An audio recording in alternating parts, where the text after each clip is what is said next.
അസ്സലാമു അലൈക്കും വറഹ്മത്തുള്ളാഹി വബറകാതുഹു. അൽഹംദുലില്ലാഹി വസ്സലാത്തു വസ്സലാമു അലാ റസൂലില്ലാഹ് വഅലാ ആലിഹി വസഹ്ബിഹി അൽ ഫായിസീന ബിറിളല്ലാഹി അമ്മാ ബഅദ്. സഹോദരങ്ങളെ, ഇനി സൂറത്ത് തൗബയിലെ 4-ാമത്തെ ആയത്ത് അതിങ്ങനെയാണ്: അഊദു ബില്ലാഹി മിനശ് ശൈത്വാനിർ റജീം. ഇല്ലല്ലദീന ആഹദ്തും മിനൽ മുശ്രികീന സുമ്മ ലം യൻഖുസൂകും ശൈഅൻ വലം യുളാഹിറൂ അലൈക്കും അഹദൻ ഫഅതിമ്മൂ ഇലൈഹിം അഹ്ദഹും ഇലാ മുദ്ദതിഹിം ഇന്നല്ലാഹ ലയുഹിബ്ബുൽ മുത്തഖീൻ.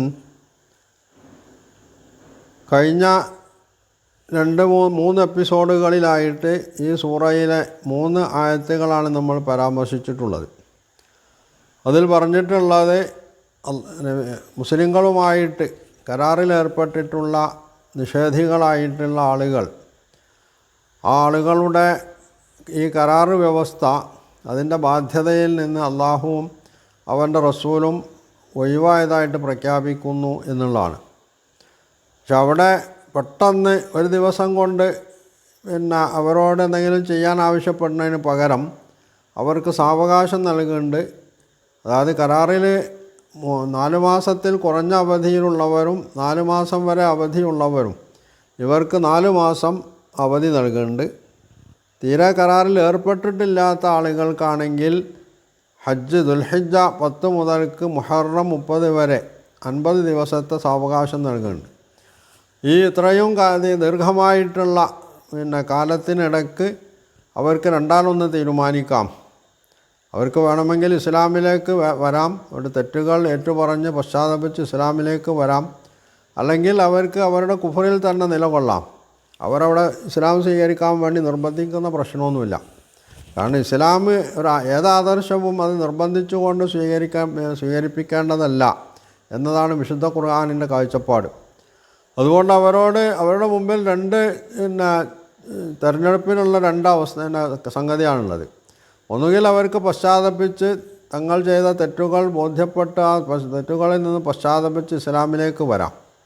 അതല്ലെങ്കിൽ അവർക്ക് ഇസ്ലാമിലേക്ക് വരാൻ അവർ സന്നദ്ധരല്ല, അവർ കുഫറിൽ തന്നെ ഉറച്ചു നിൽക്കാനാണെങ്കിൽ തീരുമാനിക്കണമെങ്കിൽ അവർക്ക് അങ്ങനെയും ചെയ്യാം. പക്ഷേ അവർ ഈ നാട്ടിൽ മക്കയിൽ അതിൻ്റെ പരിസരത്ത് അവരുണ്ടാകാൻ പാടില്ല, അവിടുന്ന് സ്ഥലം വിട്ടുകൊള്ളണം എന്നുള്ളതാണ്. ഇനി പറയാൻ പോകുന്നത് ഈ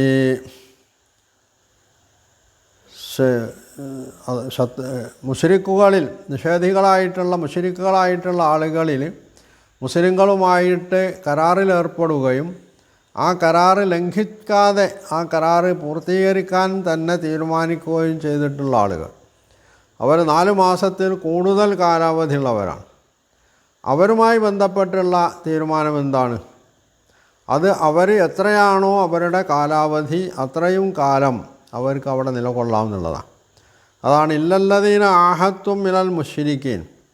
മുശ്രിക്കുകളിൽ, ബഹുദൈവാരാധകരിൽ നിങ്ങൾ ആരുമായിട്ടാണോ കരാറിലേർപ്പെട്ടിട്ടുള്ളത് അവരുടെ കാര്യമല്ല ഈ പറയുന്നത്. ആ കാര്യം, അവരുടെ കാര്യം വേറെയാണ്.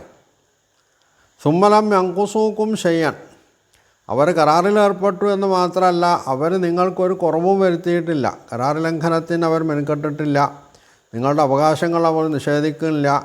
നിങ്ങളുടെ സ്വാതന്ത്ര്യത്തിന് മുമ്പിൽ അവർ കടമ്പകൾ വലിച്ചിട്ടിട്ടില്ല. അങ്ങനെയുള്ള ആളുകളാണെങ്കിൽ, അതുമാത്രമല്ല വലം യുളാഹിറു അലൈക്കും അഹദൻ, നിങ്ങൾക്കെതിരിൽ ആരെയും അവർ സഹായിച്ചിട്ടുമില്ലെങ്കിൽ അപ്പോൾ പൂർണ്ണമായിട്ട് ആ കരാറ് പാലിക്കാൻ, എന്താണോ കരാറിലെ വ്യവസ്ഥ അത് പാലിച്ചുകൊണ്ട് മുമ്പോട്ട് പോകാൻ അവർ സന്നദ്ധരാണ്. അങ്ങനെയുള്ള ആളുകൾ ഫഅതിമ്മൂ ഇലൈഹിം അഹ്ദഹും ഇലാ മുദ്ദതിഹിം. അവരുമായിട്ടുള്ള കരാറ് ഏത് കാലം വരെയാണോ അവരുടെ കരാറ്, ആ കാലം വരെ, ആ കാലാവധി പൂർത്തിയാവുന്നത് വരെ നിങ്ങളത് പൂർത്തീകരിക്കണം. ആ കരാറിൽ ഉറച്ചു നിൽക്കണം എന്നാണ്. അപ്പോൾ ഈ കരാറ് ലംഘിക്കുക എന്ന് മാത്രമല്ല, എന്നിട്ട് പറയുന്നത് ഇന്നല്ലാഹ യുഹിബ്ബുൽ മുത്തഖീൻ. അള്ളാഹു മുത്തഖുകളെ, അള്ളാഹുവിൻ്റെ ശാസനകൾ, അവൻ്റെ നിർദ്ദേശങ്ങളൊക്കെ സൂക്ഷിച്ച് ജീവിക്കുന്നവരെയാണ് അള്ളാഹ്ക്ക് ഇഷ്ടമെന്നാണ്.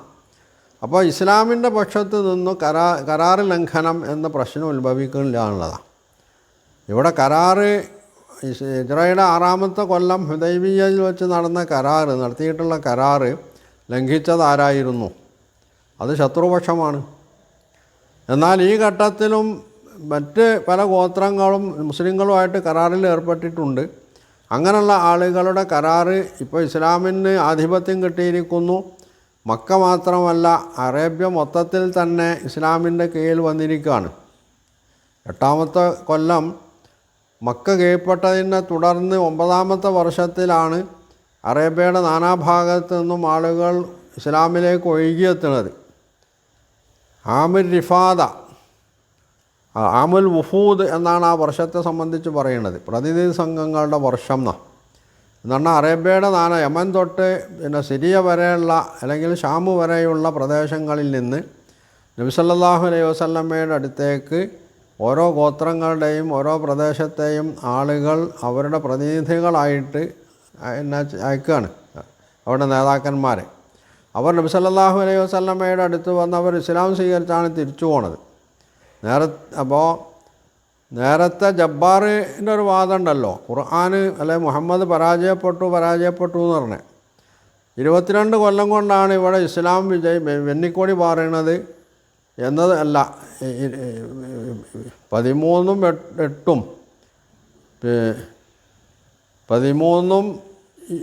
8ഉം 21 കൊല്ലം കൊണ്ടാണ് ഇസ്ലാം ഇവിടെ വെന്നിക്കോടി പറപ്പിക്കുന്നത്.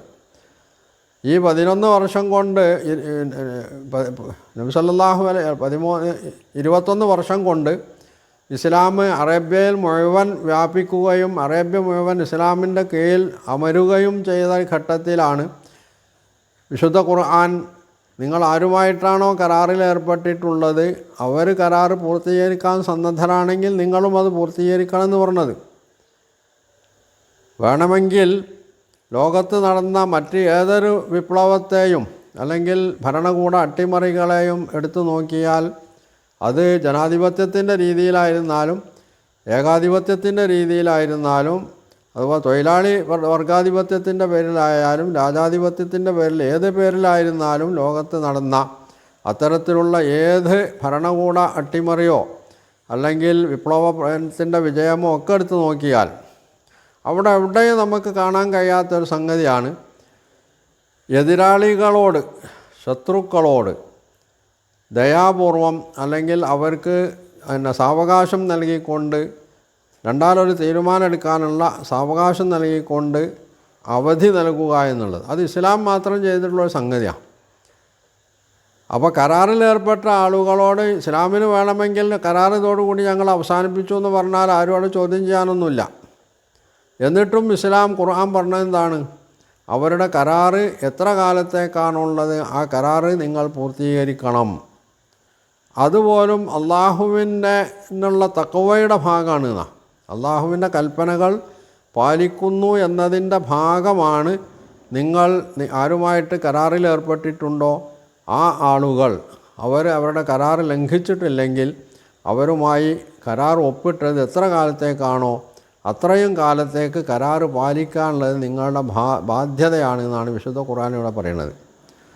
ഇതൊക്കെ ഖുർആൻ പറയുമ്പോഴാണ് ഈ ഇസ്ലാമിൻ്റെ ശത്രുക്കളായിട്ടുള്ള നാസ്തികന്മാരും അതുപോലുള്ള സംഘികളോ ക്രിസംഘികളോ ഒക്കെ ഇസ്ലാമിനെ കുറ്റപ്പെടുത്തിക്കൊണ്ട് ഇസ്ലാം ആളുകളെ കൊല്ലാൻ അവിശ്വാസി അല്ലെങ്കിൽ കാഫിറിനെ കൊല്ലാൻ ഉത്തരവിടുന്നു, കണ്ടിടത്ത് വെച്ച് കൊല്ലാൻ പറയുന്നു എന്നൊക്കെ തനി നുണകൾ ഇസ്ലാമിൻ്റെ പേരിൽ എഴുന്നള്ളിച്ചു കൊണ്ടിരിക്കണമെന്നുള്ളതാണ്.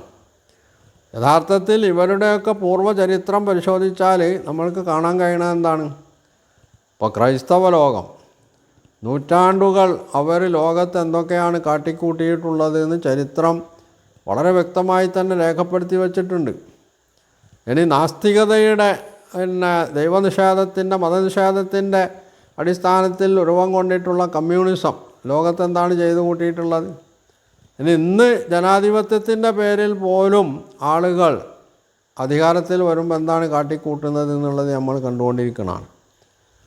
അപ്പോൾ ഏത് ജനാധിപത്യത്തെക്കാളും ഏത് മതേതരത്വത്തെക്കാളും മനുഷ്യന് സ്വാതന്ത്ര്യവും അവൻ്റെ മാന്യത സ്വാതന്ത്ര്യം നൽകുകയും അവൻ്റെ മാന്യത കാക്കുകയും അവനോട് മാനുഷികമായി വർത്തിക്കുകയും അവർക്ക് തീരുമാനമെടുക്കാനുള്ള സാവകാശം നൽകുകയും ഒക്കെ ചെയ്യുക എന്നുള്ളതാണ് ഇസ്ലാം ചെയ്തിട്ടുള്ളത്. ഇതാണ് യഥാർത്ഥത്തിൽ ഇസ്ലാമിൻ്റെ മഹിമ എന്ന് പറയുന്നത്.